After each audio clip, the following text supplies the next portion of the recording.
Okay, so welcome again to the fourth lecture in this series of lectures on select topics in classical mechanics. This will be the third lecture on equations of motion, and what we learnt last time is that there is an alternative formulation of mechanics not based on the principle of causality and determinism, which is fundamental to Newtonian formulation. So, this is an alternative formulation. This is based on what is called as the principle of variation or principle of least action. Now, this is also known as Hamilton's principle, and this is named after Hamilton. This has a very interesting development. As I mentioned, it starts out with Fermat's principle about how light travels between 2 points, and we stated it in the last class, and there were other contributions made by Maupertuis, Euler, Lagrange, and various contributions. So, I will not be going through the entire historical development of the principle of variation, but skip all of those steps and come straight to what is called as the principle of least action, and I will not comment very much on whether this is an extremum or a stationary point. Can it be a maximum? These are somewhat deeper questions. They require second order variations, and we obviously cannot discuss them even before we discuss at least the first order variation. So, it is too early to talk about that. Now, this is the principle of least action. This was formulated, and this is known after William Hamilton. The statement is the following: that the mechanical state of a system evolves in such a way that action is an extremum, and action is defined as this integral. Now, we have stated this in terms of various unknown quantities. Okay, so, we are going to have to patiently wait to get a clarification of all of these issues.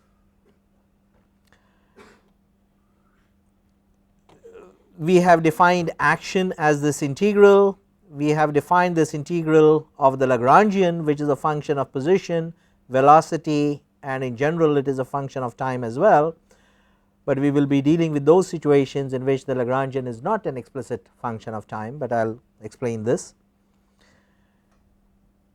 We have not told you what this Lagrangian is. We have only said that it is a certain function of q and q dot, but we have not told you what function it is. We are going to do that, but in anticipation of that, let us go ahead and state this principle, and then as we discuss this further, what goes into this principle, which is the Lagrangian itself and its integral from T1 to T2. Okay. All these ideas will become clear as the discussion progresses. So, we have stated the principle in terms of all of these unknown quantities. We have also referred to the evolution of the system, and this is evolution in a certain space, right. So, what kind of a space is it? I mean, this is the space, this is the configuration space, or this is a phase space, this can be the position velocity phase space, this can be the position momentum phase space, and there are various possibilities that we can talk about, and in this phase space the system will be described by a certain configuration. If it is a single particle system with 1 degree of freedom, it will be described by a certain point in the phase space, and then it will get to another point in the phase space, and it could go from this point to this point either by going like this or by going like this, or it could wander around, go outside this classroom, come back, okay, and on its way back it can visit Delhi, Bombay, where not, anywhere. Okay. it could come back to Chennai, go back to Delhi and again come, alright. So, it could even cross its own path, it does not matter. Okay. So, there are all kinds of paths that you can think about, and this is what is called as alternative paths between 2 points. So, there is a start and a finish, only thing that is not changing is the start and the finish. The system must start here and it must come here. The question we are asking is, how does it get from the start to the finish? Okay? And this question is answered by Hamilton's principle. So, this will obviously be applicable to any mechanical phenomenon. It could be applicable to a ball which is hit by a batsman in cricket. Okay. The ball undergoes, it travels along a certain trajectory, and you could ask that it started here, it finished there, how did it get there, and why did it take the particular path that it did, why did it not go by some other path. And you could answer this invoking Newtonian mechanics in terms of F equal to ma, and say that okay, it was hit by a certain force and this force caused an acceleration, and then explain this. Now, we are not going to do that, we will not invoke F equal to ma, we will not invoke force, we will not invoke the principle of causality. We will say that the ball goes from its start to the finish along a certain path in this phase space, and the path that it takes is sometimes called as the whirl line along which the object goes. Okay. So, this is the idea of a whirl line, that the system evolves along a whirl line in such a way, and this is the condition which must be satisfied, and on a satisfactory, when this condition is satisfied, a path is chosen by the system. It is a particular path along which this integral is an extremum. Usually this extremum is a minimum. So, I will not distinguish too much, I will not comment too much about when it is a maximum, when it is an extremum, when it is a stationary point. These are matters, these are important questions, subtle questions, but they require a consideration of the second derivatives, which we obviously cannot talk about unless we talk about the first derivatives and understand that scheme.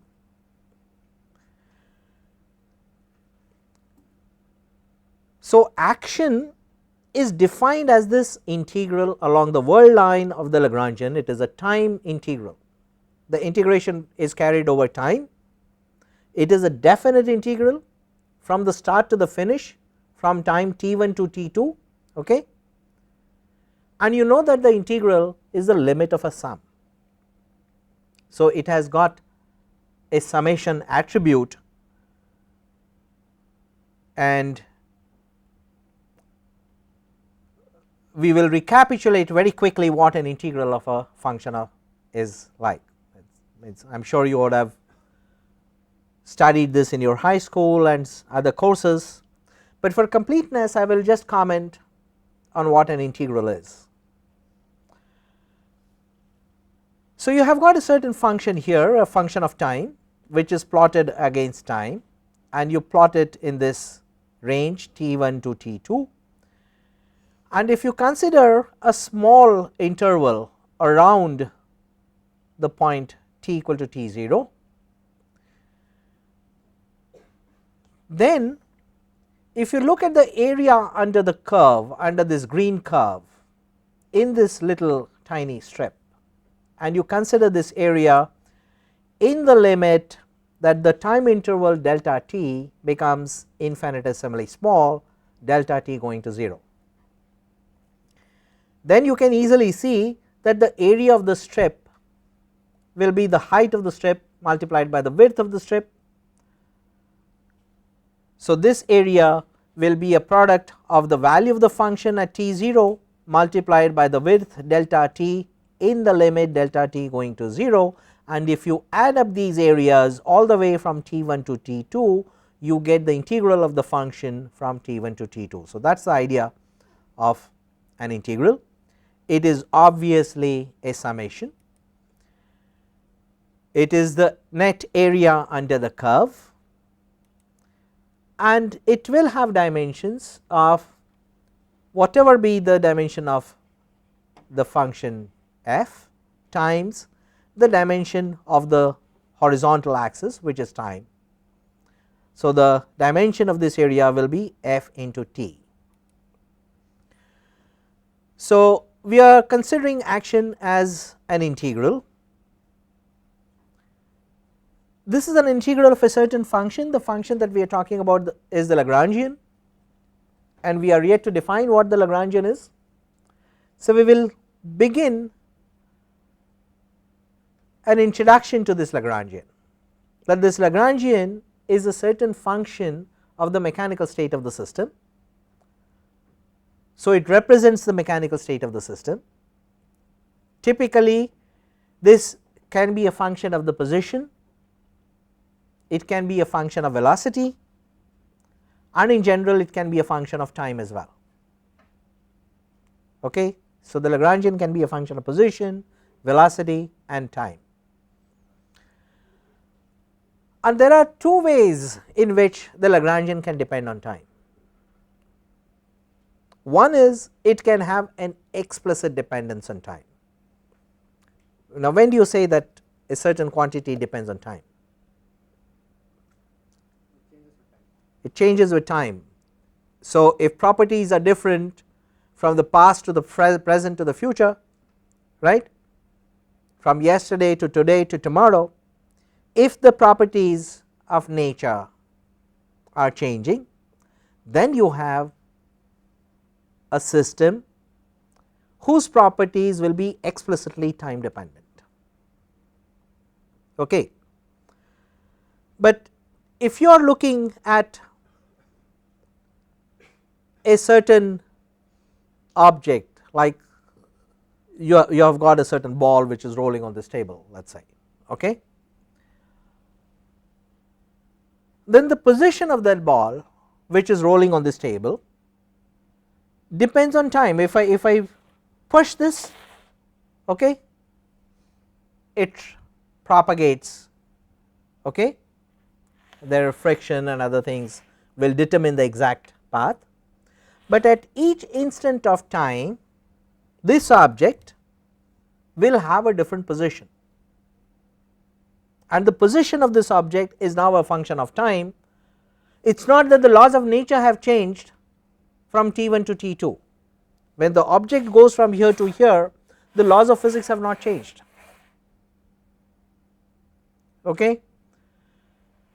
Whatever interactions are to be considered, those interactions are explicitly taken into account if you include all the interactions between the properties of the surface and how it interacts with this, for friction and everything is taken care of.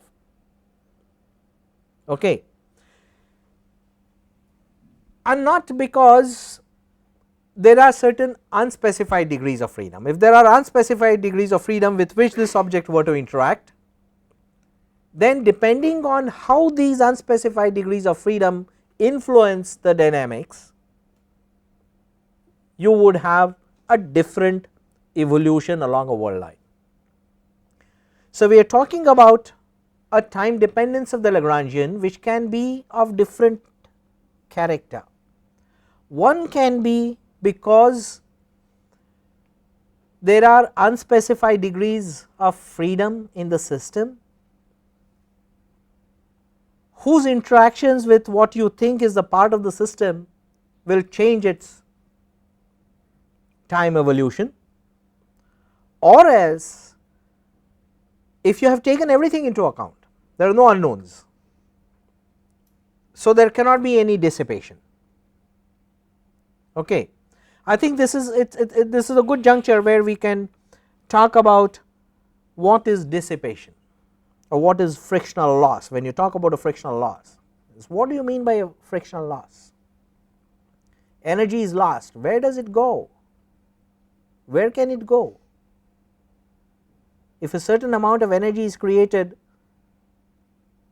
at the beginning of the universe, it is going to get converted from one form to another, to a third, to whatever. But you and I have no mechanism to create energy, nor do we have any mechanism to destroy it, right. So, basic interactions in physics that you talk about must conserve the total energy. So, what is it that we talk about when we say that energy is not conserved in certain processes? Like even in this process, if you now really take into account the details of the interaction between this watch and the surface and ask what is happening as it moves, why does it come to a halt? It is because the friction is stopping it, and then you will have to ask what is this friction.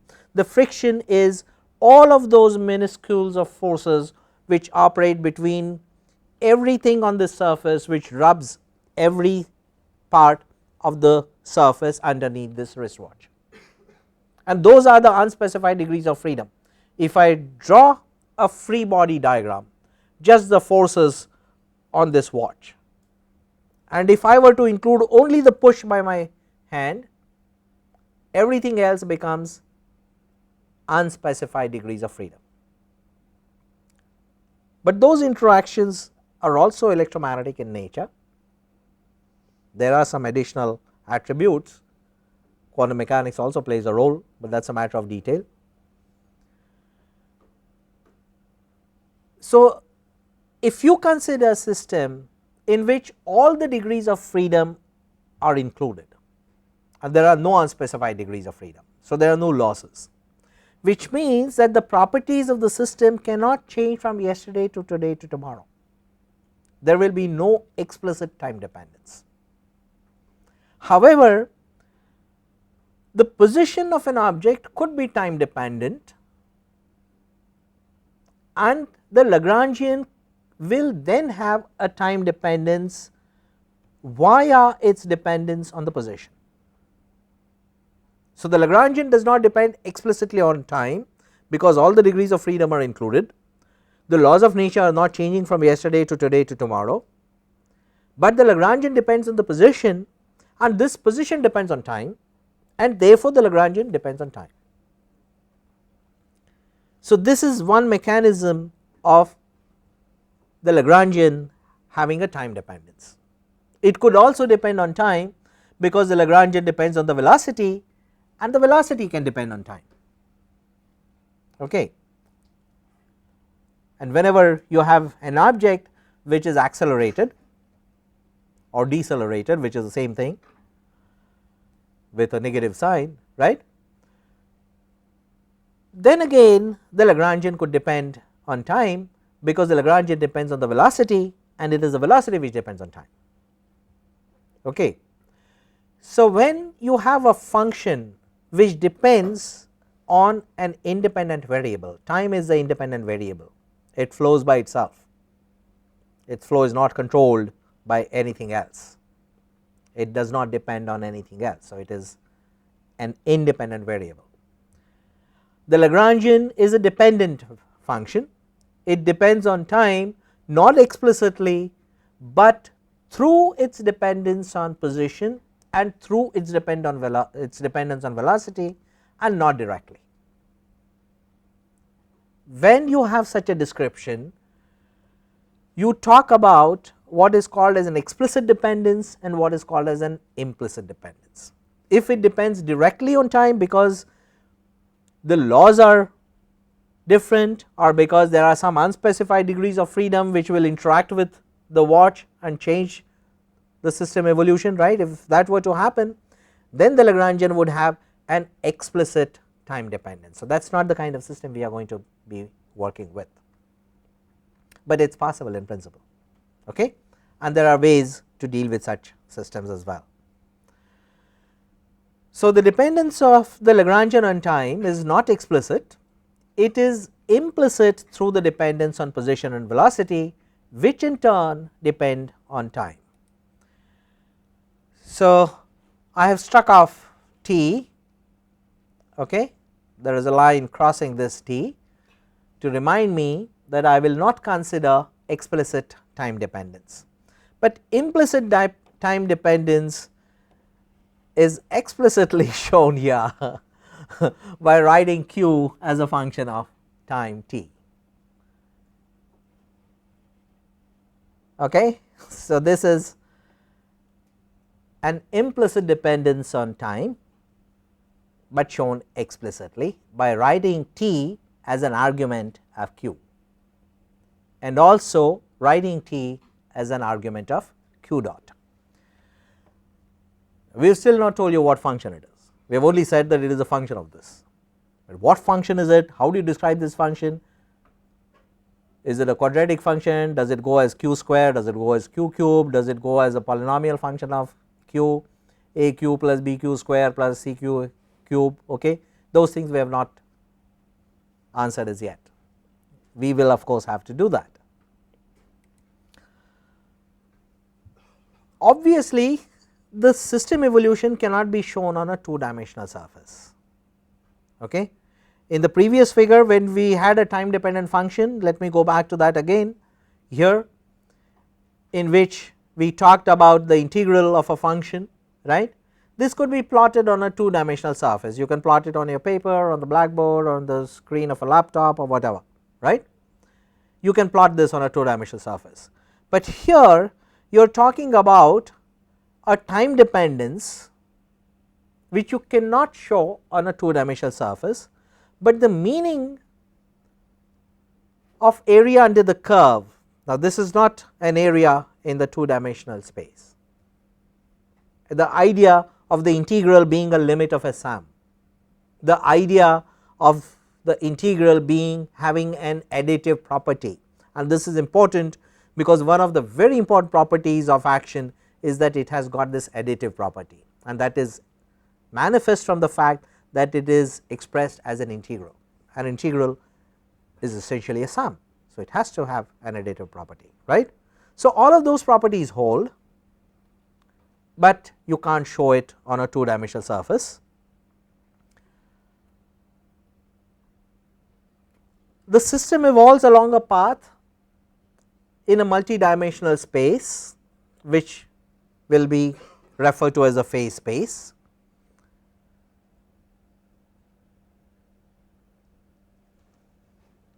What will be the physical dimension of action? Action is this S, it is the result of this integration. S is equal to this, so this is the meaning of action. Action is not one of those things you see in movies, like action movies, especially the Chinese action movies are, I believe, much more fun to watch than the Hindi or Tamil action movies. So, the action here is this integral, okay. It does not come out of the Chinese movies. So, this is action, this is a definite integral of the Lagrangian from T1 to T2, and we are going to have to find out what this Lagrangian is. So, let us consider the evolution of the system, and I consider a position velocity phase space. So, the x axis I have got the position which is a function of time, on the y axis I have got the velocity which is q dot which is also a function of time. I have got a certain start which is a time t1 at which the position is q at t1, the velocity is q dot at t1. So, this is the start point and this is the end point, this is the finish point, and the system travels along, let us say, this path which is just one of the many paths. Now, you can ask me why did I draw this particular path? I would say that okay, you do not like this path, I will draw some other path, and then you would ask me why do you draw the other path. So, it is some arbitrary path to begin with. What we want to find is which is the path that the system will take to get to the finish from the start. Is it this path or some other path? And if it is this particular path, what is it that makes this system take a particular path? That is the question that you want to ask, and when you answer this you would have solved the mechanical problem, because this is exactly what a problem in mechanics is. How do you describe the system and how does it evolve with time? from time t0 how does it get to a later time t, from time t1 how does it get to t2, this is evolution. The question in mechanics is posed by asking how does a system evolve with time. It requires for its consideration how do you first of all describe the mechanical system. We have agreed that the mechanical system is described by position and velocity in the present context rather by a function of position and velocity which is the Lagrangian. We are yet to figure out how to express this Lagrangian as a function of q and q dot. Okay. But we are now learning to pose the question before we answer it precisely. Okay. So, the question is posed by asking which particular path will the system take to get to the point of finish where its position and velocity will be respectively q at t2 and q dot at t2. It can take alternative paths. Here is another alternative path that I show in this figure. It could take हजार paths, thousands of paths, different, any different path that you might think about, and these different paths can be considered conceptually in principle in your mind, out of which the system will choose such a path along which if you evaluate the integral of the Lagrangian, the time integral of the Lagrangian from t1 to t2, then it must be an extremum, more commonly the minimum. Okay. That is the answer to the mechanical problem, that the system evolves in such a way that action is an extremum. You can consider alternative paths, and along these alternative paths q would change say from q to delta q, q dot would change from q dot to q dot plus delta q dot, right, everything could change, but the action will be an extremum along the path which the system would choose to get to the finish from the start. And if you discover that path, your problem in mechanics is solved, you have something to celebrate. We have not talked about the force, we have not talked about the cause effect relationship, we have not referred to the principle of causality, we have not said that the cricket ball is going to go there because it has been hit by a certain force. No, the cricket ball will go along such a trajectory in the phase space such that the time integral of the Lagrangian for this cricket ball would be an extremum. Okay. So, we make no reference to the cause effect relationship.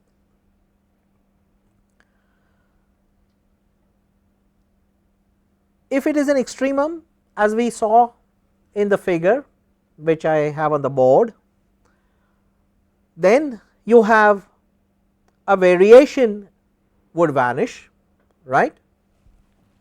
Oh, it's the board is erased. So, let me draw that once again. So, if you have an extremum either here or a minimum over here, then what you are plotting is f of x against x, delta f at two neighboring points over here is the rate of change of the function with respect to x multiplied by delta x for the 2 points, right.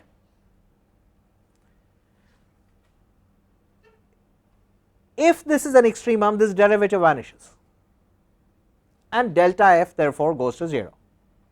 Okay. That is what you have on the screen, that if s is an extremum, then delta s must go to 0. Okay. It is the statement of the extremum, and now let us write it more fully, because we know what s is. S is this integral of the Lagrangian, So, delta S is the value of this integral considered for an alternative path, which is another point, right, in our one dimensional example here.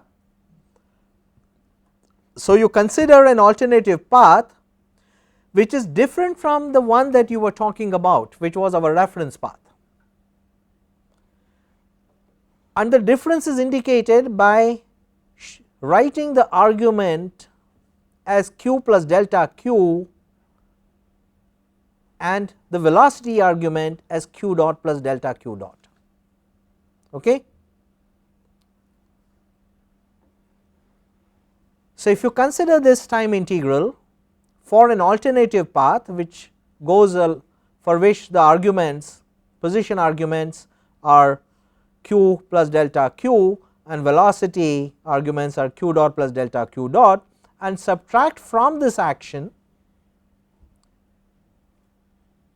the action along the path that the system would actually take, which is this integral L q q dot t, that is the reference path, that is the path that the system would actually take, no matter what it turns out to be. Yes, Jayant. How do you know that the system takes exactly the path that you mentioned? This is what the principle of least action tells us.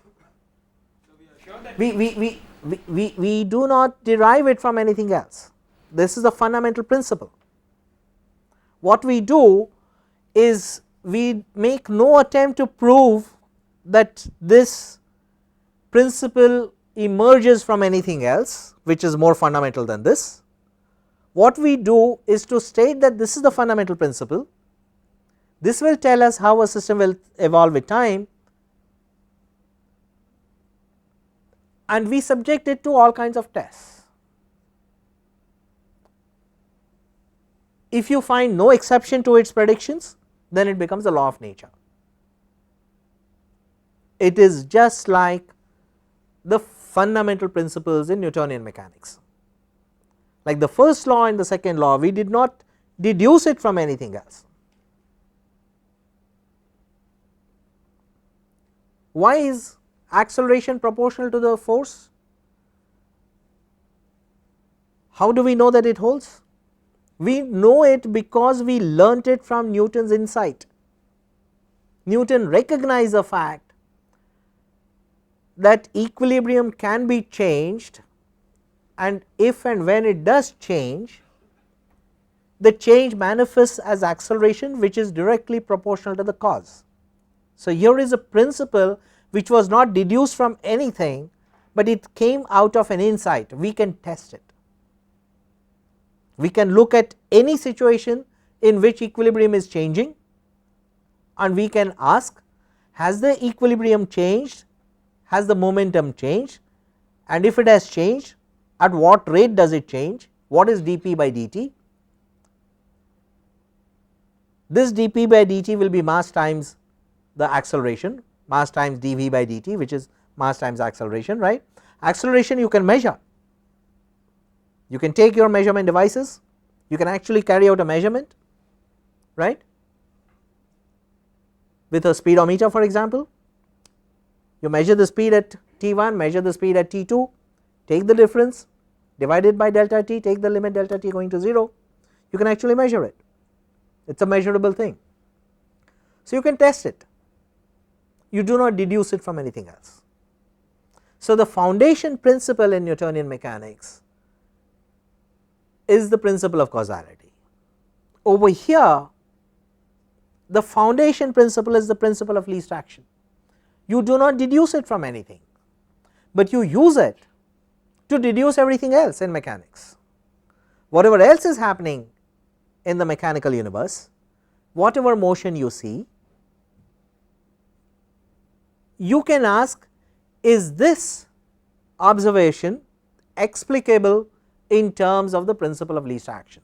If the answer is yes, it makes this principle a law of nature. If you find an exception, you must say that no, it does not describe everything and it cannot be a law of nature. It cannot be a universal law of nature, because you are in physics, what you are doing is you are looking for universal laws of nature, something which can be apply to everything, right.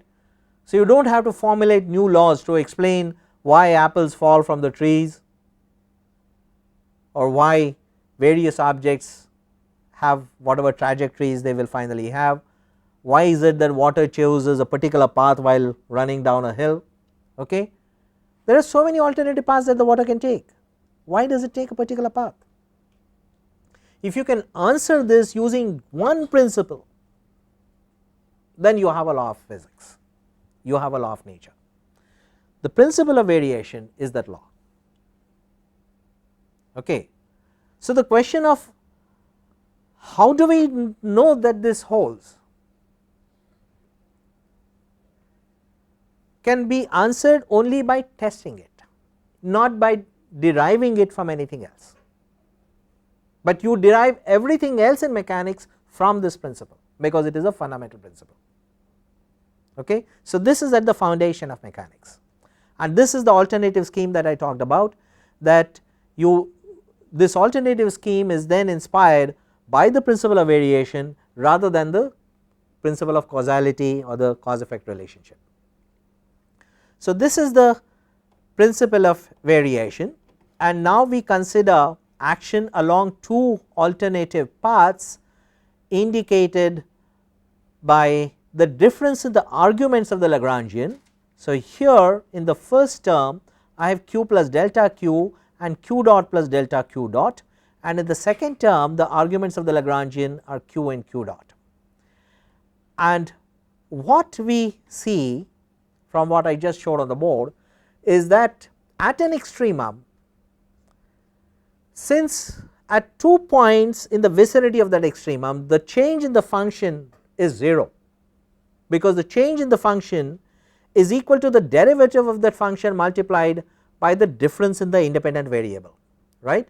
Delta f is df by dx times delta x, and df by dx, if it is an extremum either a maximum or a minimum, then delta f must vanish.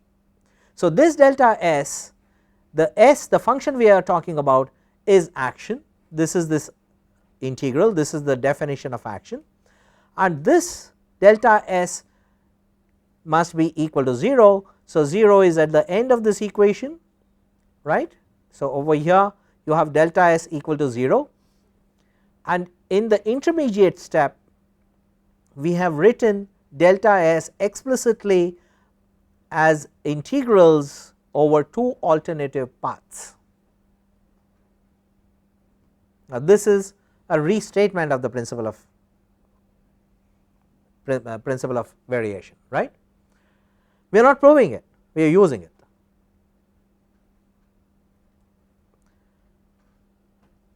Now, here mind you, this is the idea that we have used, that the change in function is the derivative of the function multiplied by the change in the independent variable. But here we are talking about a function which depends not just on one variable, but on two. Okay. So, you have got a function h which is a function of two variables x and y. So, the change delta h will be expressed by a very similar expression, and I am writing this because some of the students sometimes do not have sufficient experience with partial derivatives, and here you are going to have to use partial derivatives, because you have got a function not just of a single variable, but a function of several variables. We already have two to begin with, we have the position and we have the velocity, right.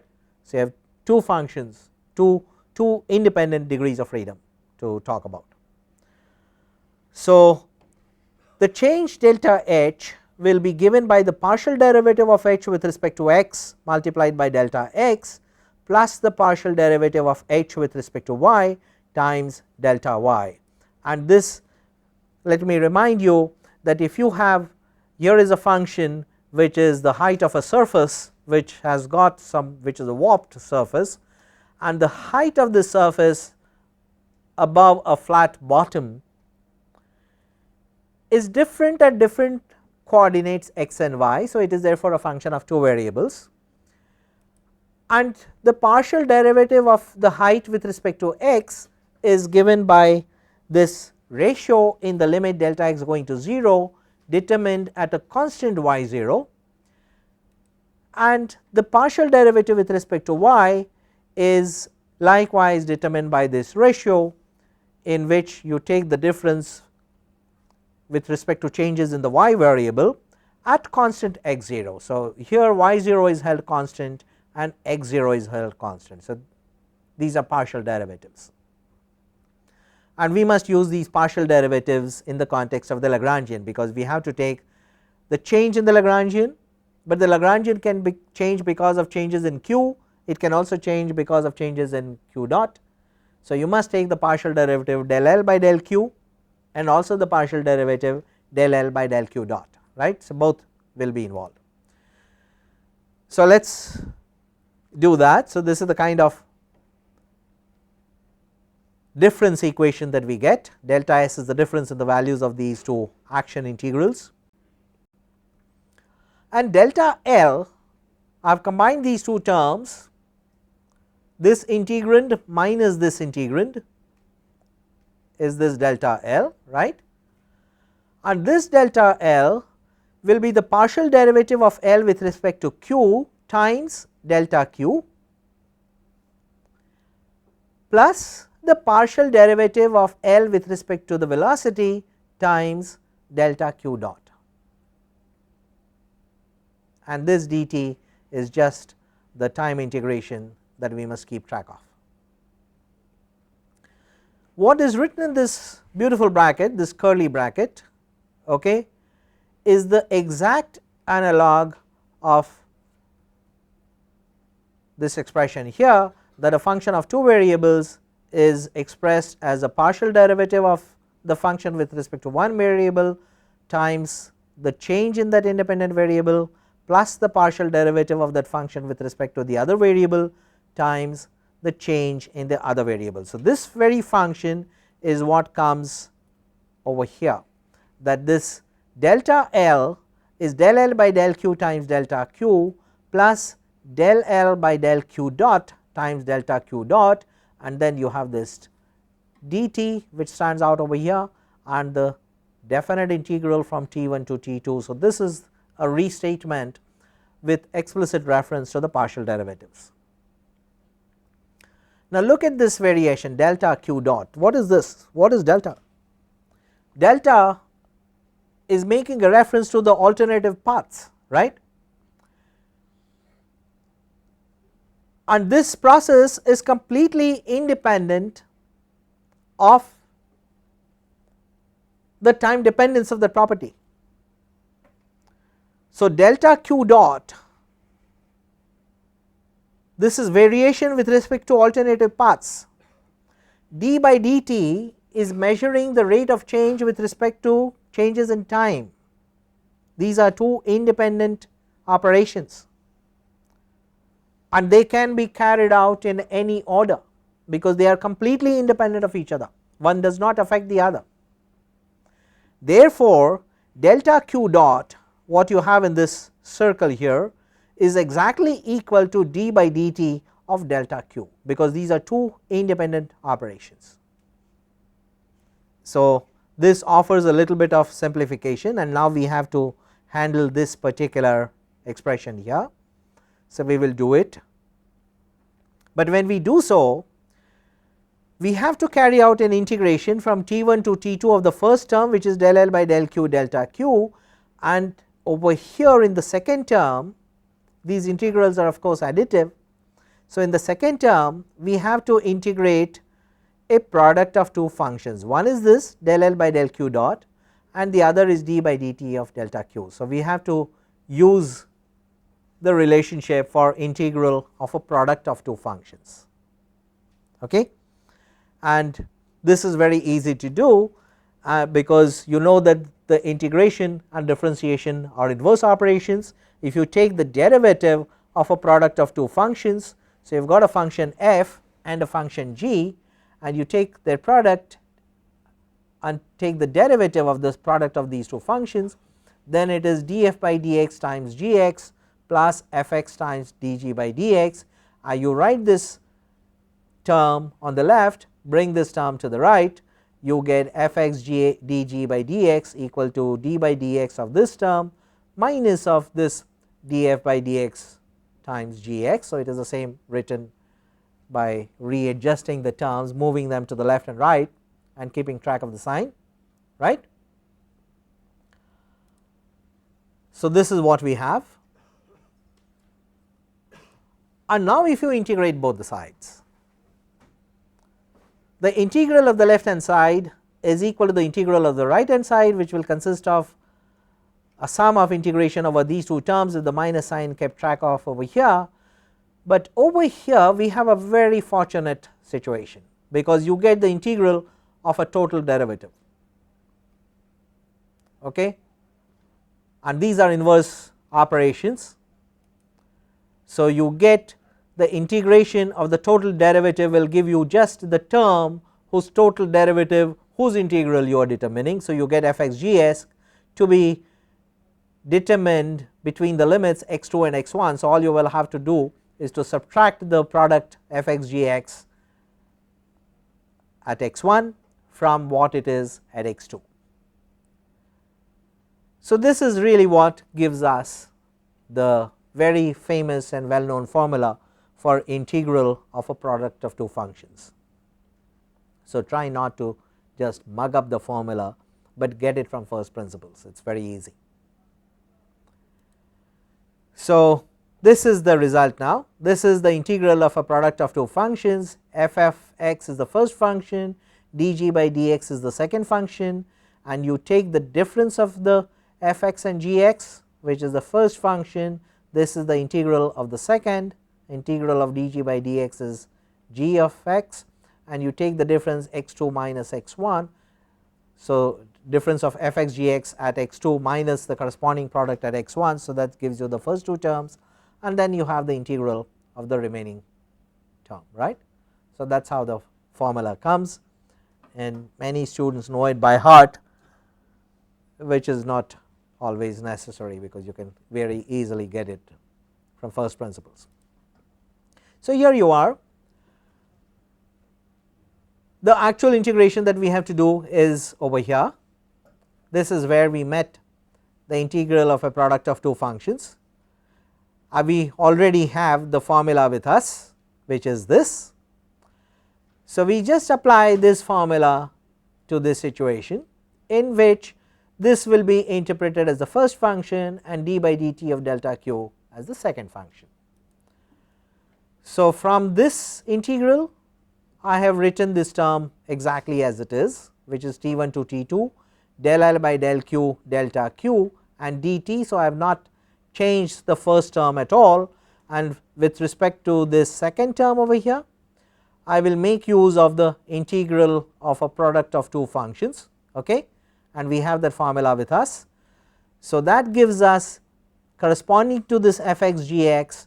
For fx we have del L by del Q dot, which is here, and for gx we have the delta q over here, right. So, this is the d by dt of delta q, this is the integral of the second. So, this is what we have, and then we should take the difference in this value, subtract the value of this product at T1 from what it is at time T2, and then we have the last term which comes with a minus sign, and you must take the time integral of d by dt of del L by del Q dot delta Q, which is this, right. Are we all together? Good. So, now let us see this. Now, these are the alternative paths that we were considering. You have one path, you can think of alternative paths, you can think of very many different paths, and what is changing is that as the system, if it were to go along this track or along this track, and these are different world lines, if you might say so, okay. These are different world lines along which the system is evolving, and at a certain instant of time, let us say that if the system were to go by the lower path over here, at a certain instant of time t, which is between the start and the finish at an intermediate time t, if the system is at this instant of at this position here, if these are its the system description in terms of its position and velocity. So, the position is given by the component of this point along the x axis, the velocity is given by the component of this point along the y axis. So, that is the state of the mechanical system, right. And at that instant of time, if it were to go by an alternative path, it would be here, if it were at the same instant of time. So, if you look at the corresponding horizontal distance, which is the distance along the position axis, on the horizontal axis you have got position, right. So, delta q is actually the distance between the horizontal distance between these 2 points. This is the delta q at time t, where this time is some intermediate time between t1 and t2.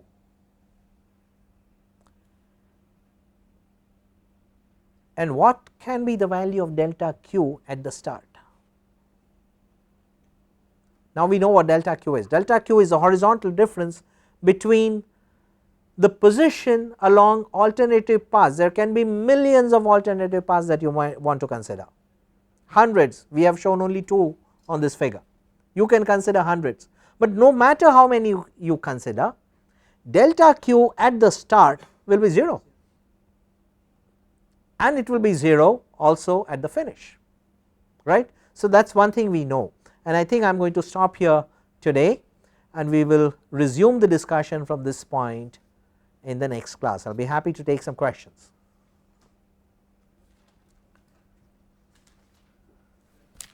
Preeti signal to me that it is time to stop. Yes. Is there a specific definition for Lagrangian? Yes, we are very close to it. I kept telling you that we have stated a principle, namely the principle of variation.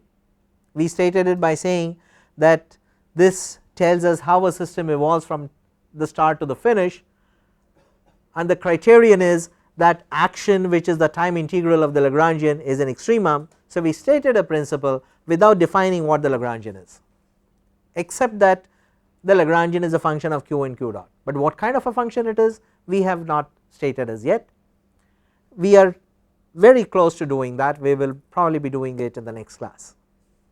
We will like to do it in such a manner that it will not conflict with Newtonian mechanics, because we have some experience with Newtonian mechanics, we know it works, we are looking for an alternative development of mechanics, but it would be terrible if it would be in conflict with Newtonian mechanics, right, because we know Newtonian mechanics works.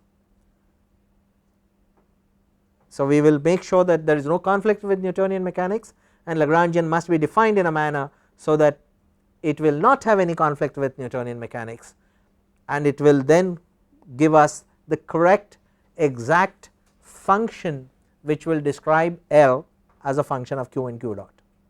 So, we are just about to get it. Yes. Now that Newtonian mechanics is already defined and well established, what is the necessity for another system? There are very many advantages. There are very many advantages, and I am not going to mention these advantages in terms of any particular order, but first of all you get different angles at looking at the mechanical evolution of a system. You get different insight, you get an insight which Newtonian mechanics does not. Newtonian mechanics does provide an insight which is a different kind of insight, but you develop a different kind of insight using the principle of variation, which is always nice because you understand things much better. But more importantly, you will find that in this alternative formulation you make no use of force, and quantities which are fundamental to this are things like potential energy, kinetic energy, okay, the potential, and these are the quantities which are of greater importance when you deal with physics at different levels. For example, if you were to go over to quantum theory, you cannot adapt the notion of force easily into quantum theory. It does not work. In quantum theory, you make use of the Schrodinger equation, or there are alternative ways of developing quantum theory from the principle of uncertainty, or from the point of view of the de Broglie Schrodinger equation, etc. Right? And in those formulations, you can begin with the Lagrangian, the Hamiltonian, and develop the Schrodinger equation. So, Lagrangian mechanics and the Hamiltonian mechanics does give you a platform to begin the quantum formulation. Not only it does, it is necessary. You do not write the Schrodinger equation without writing the Hamiltonian for the system, and you do not write the Hamiltonian for the system without writing the classical Hamiltonian, and you do not write the classical Hamiltonian without writing the classical Lagrangian. So, you go from the classical Lagrangian to the classical Hamiltonian and then quantize it, then you get quantum theory. Okay? So, you cannot really bypass this. Newtonian mechanics will never get you there, because there is no analog of force in quantum theory.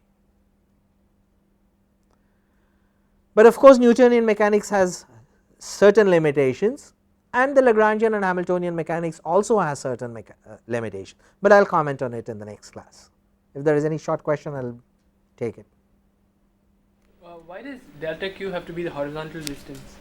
Oh, because Q is measured along the horizontal axis in this diagram. What else can it be?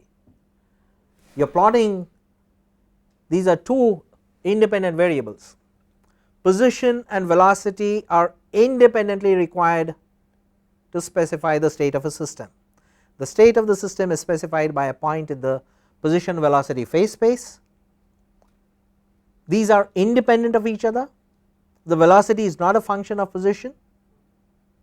The start is represented by the state of the system at the start at time t1, right. So, what is sketched in this diagram along the horizontal axis is Q, which is the horizontal axis. What else can it be?